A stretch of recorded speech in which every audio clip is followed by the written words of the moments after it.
Baik,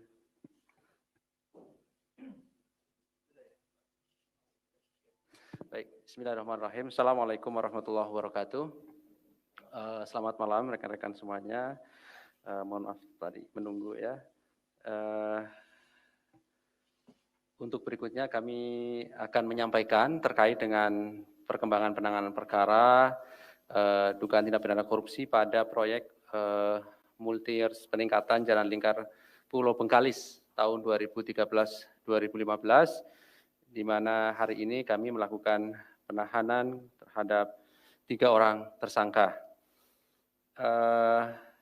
Hadir malam hari ini Pak Deputi Penindakan, nanti akan dibacakan poin dari perkembangan perkara dimaksud, dan setelahnya kami beri kesempatan bertanya untuk perkara ini saja ya. Setelah itu karena nanti selesai semuanya terkait dengan perkara Bengkalis ini, kita lanjutkan untuk kompres berikutnya terkait dengan pengumuman penetapan tersangka dugaan korupsi di Banjarnegara.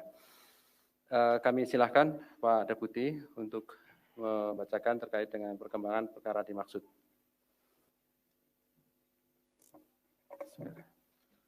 Assalamualaikum warahmatullahi wabarakatuh. Selamat malam, salam sejahtera untuk kita semua. Yang saya hormati rekan-rekan media, malam ini yang kedua kita konferensi pers tentang penahanan tersangka. Baik, akan saya sampaikan. Hari ini kami akan menyampaikan perkembangan penyidikan terkait tindak pidana pada proyek multi-years peningkatan jalan lingkar Pulau Bengkalis, Kabupaten Bengkalis tahun anggaran 2013 sampai dengan 2015. KPK sebelumnya telah menetapkan 10 orang tersangka, yaitu MN, PPK, TAK, PPK, IKS, PS, DH, FT, MN, dan kawan-kawan ya, mohon maaf. Atas perbuatan para tersangka disangkakan melanggar pasal 2 ayat 1 atau pasal 3 Undang-Undang Republik Indonesia nomor 31 tahun 99 tentang pemberantasan tindak pidana korupsi sebagaimana telah diubah dengan Undang-Undang nomor 20 tahun 2001 tentang perubahan atas Undang-Undang Republik Indonesia nomor 31 tahun 99 tentang pemberantasan tindak pidana korupsi junto pasal 55 ayat 1 ke 1 KUH pidana. Untuk kepentingan penyidikan, setelah memeriksa saksi sebanyak 101 orang, terdiri dari pejabat terkait penganggaran, pejabat terkait pengadaan, pejabat terkait lelang proyek, pejabat terkait pelaksanaan proyek, maupun pihak swasta. Dilakukan upaya paksa terhadap penahanan untuk 20 hari pertama terhitung mulai 3 September 2021 sampai dengan 22 September 2021 sebagai berikut. Tersangkanya adalah DH, ditahan di rutan KPK Gedung Merah Putih, FT, ditahan di rutan KPK Cabang Pomdam Jaya Guntur, TAK, ditahan di rutan KPK pada Kafling C1. Dan sebagai antisipasi COVID, dilakukan isolasi mandiri bagi para tersangka di rutan masing-masing agar tidak terjadi penyebaran COVID di lingkungan rutan KPK. Konstruksi perkaranya, DH dan TAK dalam proses pelaksanaan pekerjaan peningkatan jalan lingkar Bukit Pulau Bengkalis, Kabupaten Bengkalis berperan aktif dalam memanipulasi penyusunan berbagai dokumen proyek seolah telah selesai dikerjakan 100%, sehingga bisa dilakukan pencairan pembayaran termin terakhir di akhir Desember 2015, di mana saat itu belum dilakukan serah terima pertama pekerjaan. FT yang merupakan salah satu staf PT Wika turut memfasilitasi pertemuan antara MN selaku PPK dengan pihak-pihak internal PT Wika, diantaranya terkait dugaan pemberian sejumlah uang terhadap MN. Dalam pelaksanaan pekerjaan, FT juga selalu berkoordinasi dengan DH mengenai dugaan pengkondisian pelaksanaan proyek peningkatan jalan lingkar Bukit Batu Siak Kecil. Akibat perbuatan para tersangka diduga mengakibatkan kerugian keuangan negara sejumlah 129 miliar dari nilai proyek sebesar 359 miliar. Demikian yang perlu saya sampaikan. Mungkin kalau ada pertanyaan silakan. Terima kasih. Baik, terima kasih Pak Deputi yang telah membacakan perkembangan perkara dimaksud. Terkait dengan khusus perkara ini, ada yang mau ditanyakan? Silakan Mas Mario. Ya, terkait kasus ini terima kasih. Ini aja nih, kenapa mesti tahapannya agak lama gitu, bahwa kasus ini juga ya cukup memakan waktu kan dari awal penetapannya hingga kini sudah ada lebih dari 10 ya. Nah ini apa yang menjadi kendala? Apakah memang masih menunggu misalkan adanya audit dari BPK terkait pengadaan nilai kerugian negara? Nah terus ini kan potensinya selalu kerap ketika ada proyek-proyek pengerjaan di PUPR itu selalu melibatkan perusahaan konstruksi BUMN. Dan bagaimana KPK sih melihat semacam kebiasaan seperti ini? Dulu ini kan ada namanya Budi Karya atau siapa itu yang dulu di PT Adikarya pindah ke PT HK, pindah lagi. Nah orangnya itu aja nih udah semacam lingkaran setan di wilayah konstruksi. Sekarang nih orang Wika nih, besok orang apa lagi nih? Bagaimana KPK melihat pola-pola seperti ini? Apakah tidak ada semacam pengawasan yang melekat atau memang harus dikocok ulang nih semua konstruksi yang ada di bawah? Ya kemarin kan baru satu nih tersangka dari korporasi Nindya Karya. Apa perlu nih di TSK korporasi sekalian nih, Wika, HK semua nih, atau bagaimana? Silakan Pak Deputi. Baik, terima kasih Mas Mario. Ada lagi terkait dengan perkara ini dulu ya? Kalau tidak ada, mungkin cukup satu dulu Pak. Terima kasih. Mungkin nanti lebih seru kalau pada saat Pak Ketua nanti ya. Pertanyaannya disimpan aja. Baik, yang berkaitan dengan masalah ini kenapa lama ya kembali. Dulu ketika KPK awal berdiri itu kasusnya sederhana-sederhana. Pengadaan barang jasa seperti misalnya pembelian satu item barang ya atau satu bangunan. Nah ini kalau proyek jalan itu kan nelisiknya agak lama, apalagi ini multi years ya, bertahun-tahun, tidak hanya 1 tahun. Kemudian ada beberapa pecahan proyeknya. Ya jelas ini akan memakan waktu lama dan kita tahu juga lokasinya di luar Jakarta. Ya. Rekan-rekan kita yang bersaksina bolak-balik, ya saya kembali lagi mungkin kalau mengatakan menyalahkan COVID tidak juga, tapi apapun ceritanya tetap itu ada kendala waktu.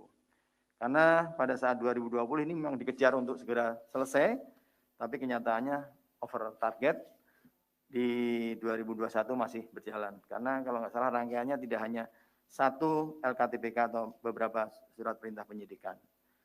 Nah memang kalau dikatakan kendala seperti BPK itu sebenarnya tidak kendala juga karena hanya kita koordinasi, mereka banyak melayani APH, baik dari kejaksaan maupun dari kepolisian dan KPK. Itu tentunya hanya proses saja, nggak terlalu, bukan sebagai faktor kendala. Nah kemudian sebenarnya kenapa BUMN turun di proyek-proyek daerah? Kalau seingat saya bahwa tujuannya sangat baik. Jadi kemampuan skill yang dari pusat ya dengan karya-karya nasional itu kan kemampuannya bagus. Ketika dia KSO dengan perusahaan lokal itu akan menularkan teknologi-teknologi. Hanya saja kita tidak bisa menyalahkan korporasinya untuk saat ini ya. Kita salahkan oknum-oknumnya. Karena kita tahu beberapa infrastruktur yang dibangun oleh karya-karya ya kita bisa melihat sendiri.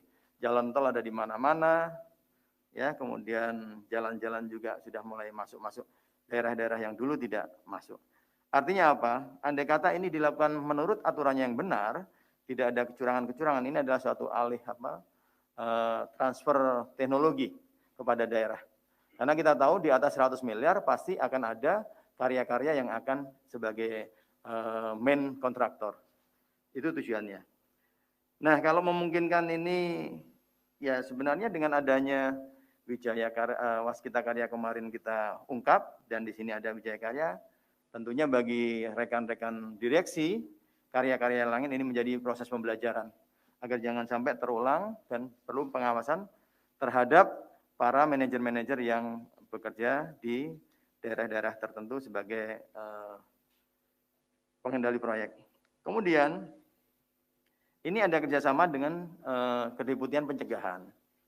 Kami kalau selesai dalam kasus-kasus ini, kami bikinkan resumenya atau kronologis rangkaian ceritanya. Kemudian dikasihkan kepada pencegahan, dievaluasi dan dianalisa. Faktor-faktor apa penyebab terjadinya kecurangan-kecurangan ini? Kalau ini memang sudah menjadi pola, ya kita akan sampaikan kepada Menteri PU. Ini begini. Cara mencegahnya, ya mungkin adanya peraturan-peraturan yang lebih diperketat. Mungkin seperti itu, karena ini memang dalam proyek bersama antara penindakan dengan pencegahan itu di situ. Nanti diberikan kajian-kajian, diberikan masukan-masukan, rentan celah-celah terjadinya penyimpangan di mana akan disampaikan oleh Kedeputian Pencegahan. Kami hanya memfeeding beberapa kasus dengan resume-resume yang telah selesai dilaksanakan. Mungkin itu, Mas Mario. Oke, cukup ya Mas Mario ya. Jadi izin menambahkan sedikit Pak. Jadi terkait dengan proyek peningkatan jalan di Bengkalis ini, sebagaimana pernah kami sampaikan, ini kan ada 4 proyek ya, yaitu lingkar Bukit Batu Siak kecil, kemudian lingkar Pulau Bengkalis ya, yang ini tadi kami sampaikan, kemudian jalan lingkar Barat Duri dan jalan lingkar Timur. Memang beberapa pihak yang ditetapkan sebagai tersangka kan memang ada beberapa yang terkait dengan proyek-proyek yang lain. Nah, jumlah total keseluruhannya itu kan 475 miliar kurang lebih kerugian keuangan negara, sehingga kami juga menyelesaikan perkaranya ini per kasus atau per proyek begitu ya. Kemarin kan yang terakhir ada sekarang sudah proses persidangan ya, tersangka, kemudian itu yang Siak kecil. Nah, kita tingkatkan lagi perkara ini, kemudian kami tahan untuk yang lingkar Pulau Bengkalis begitu ya. Begitu ya Mas Mario ya. Jadi bukan berarti kemudian langsung keseluruhan, memang kita supaya lebih jelas penanganan perkaranya ya, dan persidangannya pun juga nanti mengikuti perkara yang sudah selesai dan nanti dilanjutkan oleh perkara yang lain gitu. Itu ya Mas Mario ya. Iya. Perkara ini kalau dilihat kami banyak ini yang proyeknya. Tidak satu. Iya, 4 proyek tadi itu. Apakah ini berhenti setelah di 3 tersangka ini atau masih dimungkinkan dibuka pengulangan? Kami misalkan dulu kemarin sempat diperiksa tuh Iya.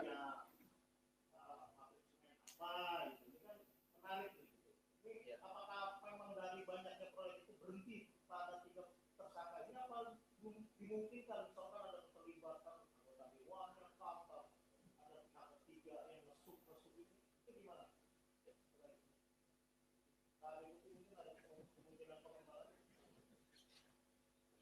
Begini. Kalau ini kasusnya kasus pasal 2 dan pasal 3, kembali nanti akan dilihat ya keterlibatan kalau misalnya memang di situ ada subkon atau ada suapnya juga. Ya, tapi kalau suap kalau sudah lama biasanya suap itu paling update kalau dengan OTT. Kalau dengan kayak gini kecuali ada transferan, pembuktian ada mungkin dokumen-dokumen bisa berbicara seperti itu, ya tetap akan kami lakukan pengembangan. Ya. Artinya kembali kita tetap pada ketercukupan alat bukti. Ya. Kita tidak bisa memang kelihatannya wah gambaran ini yang melibatkan ini, tapi kenyataannya setelah didalami ya seperti ini kondisinya ya. Ya mudah-mudahan aja yang penting ini selesai dulu semuanya. Kalau ada pihak-pihak lain yang terlibat seperti misalnya pemenang PTX tapi yang melaksanakan ternyata subkon, ini juga nggak betul juga kalau memang ada seperti itu.